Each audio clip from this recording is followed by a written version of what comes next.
বন্ধুরা, আজকে তোমাদের একটা এমন সত্যি ঘটনা শোনাবো যেটা শুনলে তোমরা শেষ পর্যন্ত এক মুহূর্তের জন্য স্কিপ করতে পারবে না। কারণ এই গল্পটা আমার নিজের জীবনের। আমার নাম রিয়া। আমি তখন ক্লাস 9-এ পড়তাম। আর যে আমার জীবনের সবচেয়ে অন্ধকার দিনটা এনে দিয়েছিল সে আমার নিজের দাদা আর্য। সেদিনটা ছিল শনিবার। মা বাবা সকাল সকালই আমার অসুস্থ নানিকে দেখতে গ্রামের বাড়ি চলে গিয়েছিলেন। বলে গিয়েছিলেন রাতের আগে ফিরবেন না। বাসায় শুধু আমি আর দাদা। দাদা কলেজে পড়ে, তখন ফার্স্ট ইয়ার। আমি রাতে ঠিকমতো ঘুমাতে পারিনি, কারণ পরীক্ষার টেনশন ছিল। তাই সকাল গড়িয়ে দুপুর হয়ে গেলেও আমি তখনও গভীর ঘুমে।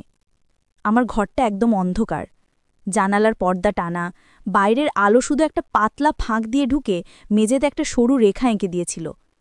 চারদিক নিস্তব্ধ, এমনকি রাস্তার গাড়ির শব্দ আসছিল না। হঠাৎ দরজার হাতলটা ধীরে ধীরে নড়ল।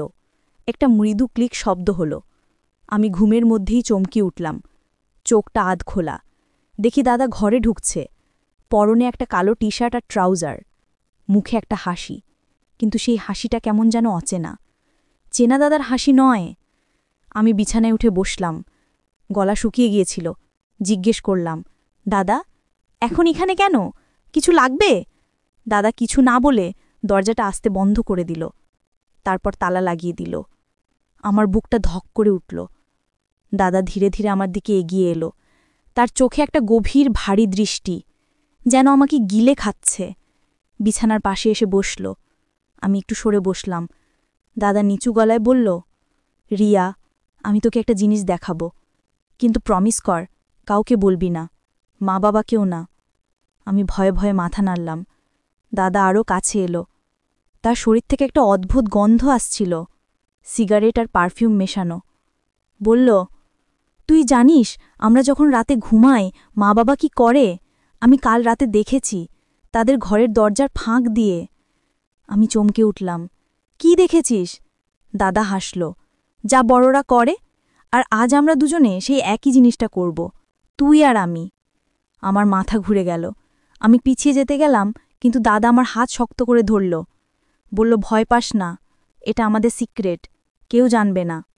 তারপর সে আমাকে টেনে লিভিং রুমের দিকে নিয়ে গেল। সব দরজা জানলা বন্ধ করে দিল। পর্দা টেনে দিল। ঘরটা একদম অন্ধকার, শুধু একটা ছোট্ট লাল বাতি জ্বলছিল। দাদা আমাকে সোফায় বসালো। তারপর আমরা পাশে বসে ফিসফিস করে বলল, রিয়া, আমি একটা মেয়েকে খুব ভালোবাসতাম। তার নাম ছিল নিশা।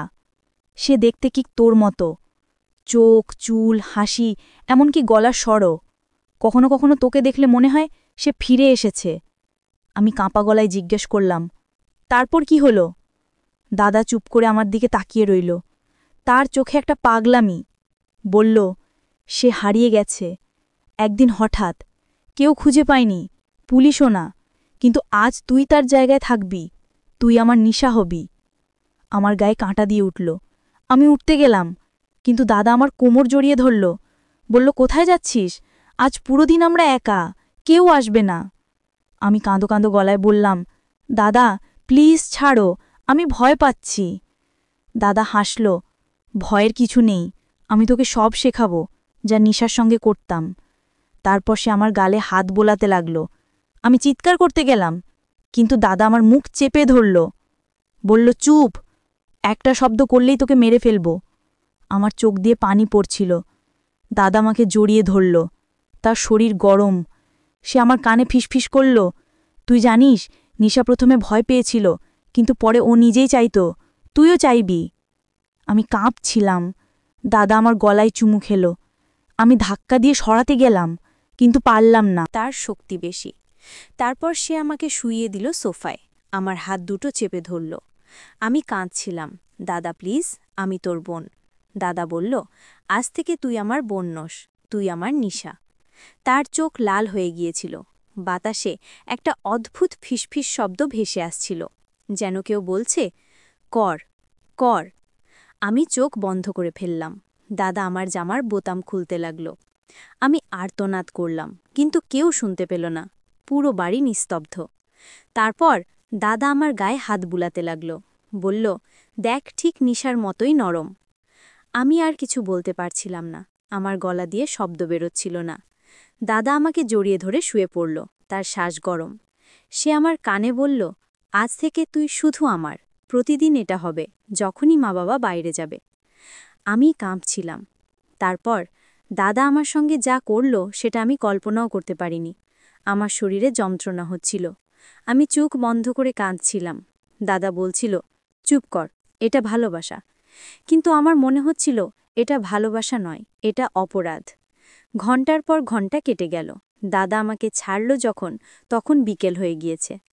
আমি কোনো মতে উঠে বাথরুমে গেলাম, গোসল করলাম ঘণ্টাখানিক, কিন্তু শরীরের দাগ গেল না। আমার মন ভেঙে গিয়েছিল। দাদা দরজার বাইরে দাঁড়িয়েছিল, বলল, এখন থেকে তুই আমার কথা শুনবি, না হলে তোকে আর নিশাকে একসঙ্গে মেরে ফেলব। আমি ভয়ে কাঁপছিলাম। সন্ধ্যায় মা বাবা ফিরলেন, আমি কিছু বলতে পারলাম না। দাদা স্বাভাবিকের মতো হাসছিল। রাতে খাওয়ার টেবিলে আমি চুপ করে বসেছিলাম। দাদা আমার পায়ে হাত দিচ্ছিল টেবিলের নিচে। আমি কাঁপছিলাম। রাতে আমি ঘুমোতে পারিনি। দাদা আমার ঘরে এলো, বলল, আজ আবার করব। আমি কাঁদতে লাগলাম, কিন্তু কেউ শুনল না। এভাবে দিন কাটতে লাগল। প্রতি সপ্তাহে যখনই মা বাবা বাইরে যেতেন, দাদা আমার সঙ্গে একই কাজ করত। আমি আর আগের রিয়া রইলাম না। আমি একটা পুতুল হয়ে গিয়েছিলাম। স্কুলে যেতাম না, বন্ধুদের সঙ্গে কথা বলতাম না, শুধু দাদার ভয়ে দিজেছিলাম। একদিন আমি আর পারলাম না। আমি আমার ডায়েরিতে সব লিখে রাখলাম। তারপর একদিন স্কুলের ম্যামকে বললাম। ম্যাম পুলিশে খবর দিল, দাদাকে ধরে নিয়ে গেল। কিন্তু সেই দিনের কষ্ট আজও আমার শরীর মনে লেগে আছে। বন্ধুরা, এই গল্পটা শুধু গল্প নয়, এটা আমার জীবনের কালো অধ্যায়। যদি তোমরা পার্ট 2 শুনতে চাও, যেখানে আমি কিভাবে বেঁচে ফিরেছি, কিভাবে দাদা শাস্তি পেয়েছে, তাহলে কমেন্টে পার্ট 2 লিখে দাও। আর চ্যানেলটা সাবস্ক্রাইব করে বেল আইকন অন করে রাখো, যাতে পরের পার্ট মিস না করো। আর হ্যাঁ, যদি তোমাদের জীবনেও এমন কিছু ঘটে থাকে, তাহলে কখনো চুপ করে থেকো না, বলো, কাউকে বলো, তবেই বাঁচবে। লাইক করো, শেয়ার করো, আর কমেন্টে তোমার মতামত